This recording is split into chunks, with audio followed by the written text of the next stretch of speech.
Hello. आज अपन एक topic पढ़ेंगे गुर्जर पड़तियार वाला। गुर्जर पड़तियार में ये चीज़ें पूछी जाती है कि 6वीं से लेकर 12वीं शताब्दी तक राजस्थान के इतिहास में सबसे पहले जो चीज़ होती है वो गुर्जर पड़तियारों के बारे में ही है। इसमें सबसे पहली चीज़ होती है कि इनके अभिलेख कहाँ कहाँ मिले हैं, दूसरा ये कहाँ कहाँ पर थे। तो इसमें सबसे इम्पोर्टेंट है साहित्यिक प्रमाण कहाँ से मिला। उद्धोतन सूरी द्वारा लिखित कुवैत माला, ये जालोर के नरेश वत्सराज के दरबारी कवि उद्धोतम सूरी ने 1778 में कुवलय माला नामक ग्रंथ की रचना प्राकृत भाषा में की। अब ये पूछ सकते हैं किस भाषा में करी, प्राकृत भाषा में। इसमें वत्सराज के राज्य प्रदेश को गुर्जर देश कहा गया। फिर जिनसेन सूरी कृत है हरिवंश पुराण, ये 1783 में वर्धमानपुर नमक गुर्जर पड़तियार के सामंत राजा ननराज चापोटकट के समय जिनसेन सूरी ने हरिवंश पुराण नामक ग्रंथ की रचना करी थी। इसमें वत्सराज का उल्लेख है। ये दोनों ही किससे संबंधित है, उद्धोतन सूरी और जिनसेन सूरी वत्सराज से। फिर कल्याणकृत राजतरंगिणी में भी उल्लेख मिलता है, मीर भोज का उल्लेख मिलता है। अरब यात्री सुलेमान है, अल मसूदी है, अल इर्तिसी है, अल बुरूनी। अल मसूदी ने जुर्जों को उपाधि वरा का उल्लेख भी किया है, जुर्जरों। कन्नड़ कवि पंप मारत भी से रिलेटेड है। बानपट द्वारा हर्ष चरित में भी है। ब्रह्मगुप्त रचित ब्रह्म स्फुट सिद्धांत बीनमाल के चावड़ा गुर्जर पड़तियार के समय कवि थे ये। चीनी यात्री हुएनशांग ने भी इनके बारे में बताया है। तो इन्होंने गुर्जर राज्य को कूचीलो कहा है, कूचीलो पूछ लिया जाएगा। इसकी राजधानी पीलो मोलो यानी बीनमाल लिखा है। अरब इतिहासकार अल बिलाधूरी द्वारा लिखित ग्रंथ फुतन बुल्दान में भी। अब दशरथ फिर राजस्थान के इतिहासकार हैं, मतलब उन्होंने दशरथ शर्मा ने राजस्थान थ्रू द एजेस में गुर्जर प्रदेश को सभी गुर्जर से ही परिवर्तित किया। केसी जैन ने ancient cities and towns of Rajasthan में गुर्जर प्रदेश में वर्तमान राजस्थान गुजरात दोनों को सम्मिलित माना है।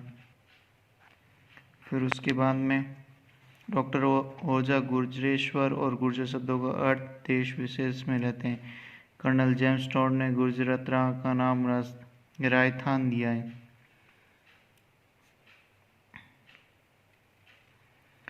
अब ये विशाल भंजिका के कवि राजशेखर ने अपने शिष्य महेंद्रपाल पटियार के रघुकुल तिलक अर्थात सूर्यवंशी बताया है। फिर सबसे इम्पोर्टेंट है कि इसमें आते हैं मंडोर के गुर्जर पड़तियार। तो इसमें मंडोर में बाउक का मंडोर शिलालेख है। फिर राजा कक्कू का घटियाला अभिलेख है 1837 1861 और कक्कू के समय घटियाला स्तंभलेख। अब यहाँ पर ज़्यादातर इसमें से क्वेश्चन जो बनता है, मंडोर गुर्जर पड़तियार की राज्य के शासक कौन कौन थे। इनकी स्थापना करी हरिश्चंद्र ने। इनके पुत्र थे रजिल के नरभट्ट ने उपाधि धारण करी थी पिल्ला पल्ली। फिर नागभट्ट प्रथम, ये प्रतापी शासक हुए। इन्होंने क्या करी, देखो नागभट्ट प्रथम इन्होंने क्या करी, इन्होंने मेड़ता को अपनी राजधानी बताया। अभी तक मंडोर राजधानी थी, इन्होंने किसको बनाया, मेड़ता को अपनी राजधानी बनाया। फिर यशोवर्धन आए, यशोवर्धन सिलूक है। सिलूक के बाद में राजा कक है। कक के बाद में ये दो इम्पोर्टेंट है 7 और 8। राजा बाउक का मंडोर का शिलालेख है। और दूसरा कक्कू के समय क्या था, घटियाला अभिलेख। ठीक है। इन्होंने विजय स्वरूप उन्होंने मंडोर और रोहिशकूप नामक स्थानों पर विजय स्तंभ बनाए, इन्होंने कक्कूक ने। फिर रघुवंशी प्रतिहार जालोर उज्जैन और कन्नौज के गुर्जर प्रतिहार। फिर ये सेकेंड इंपॉर्टेंट आ गए जालोर के। पहले इन्होंने जालोर पे अधिकार करा, फिर उज्जैन पर, फिर कन्नौज पे अधिकार करे। तो इसमें सबसे पहले इंपॉर्टेंट आता है नागभट्ट प्रथम 730 के आसपास। इस वंश के प्रवर्तक नागभट्ट प्रथम को नागावलोक भी कहते हैं। तो इन्होंने ग्वालियर नागभट्ट प्रथम को राजा भोज की ग्वालियर प्रशस्ति में नारायण की उपाधि दी गई थी। ना से नारायण, ना पर नागभट्ट प्रथम।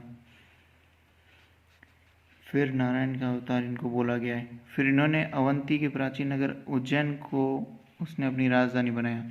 कहाँ से? जालौर से ये कहाँ चले गए? जालौर से चले गए उज्जैन में।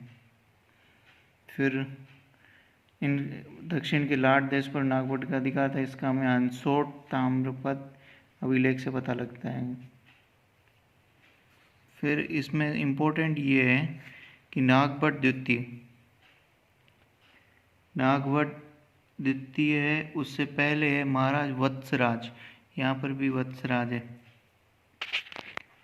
तो वत्सराज ये इम्पोर्टेंट है। इसमें क्या इम्पोर्टेंट? महू शिलालेख इसका संबंधित है। जैन मुनि उद्योतन सूर्यपन ने पहले पीछे पढ़ा था, जिन्होंने 778 में कुवलयमाला ग्रंथ लिखा। फिर उनको इसमें इन्होंने रण हस्तिन कहा है।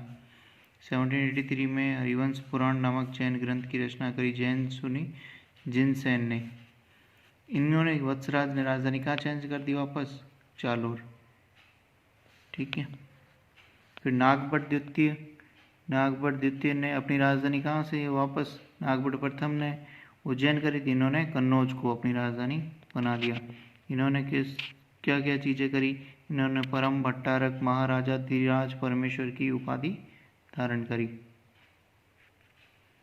फिर देखो नागभट्ट जो द्वितीय है, ये बलि प्रबंध नामक ग्रंथ की रचना इन्होंने करी है। फिर रामदेव के रामभद्र, तो रामभद्र के पुत्र थे मिहिर भोज देव प्रथम। पिता के राज सिंहासन अपदस्त किया और स्वयं राजा बने। इन्होंने सुलेमान अरब यात्री इनके समय आया था। अब इनको कौन से देखो, दौलतपुरा ताम्रपत्र में श्री भोज की उपाधि श्री प्रभास सूर्य दी गई थी। बाकी वाले देवगढ़ आहार ऊना नामक अभिलेखों मीर भोज की उपाधि कौन सी थी? परम भट्टारक महाराजाधिराज परमेश्वर की। इनके समय कौन थे? कवि राजशेखर थे।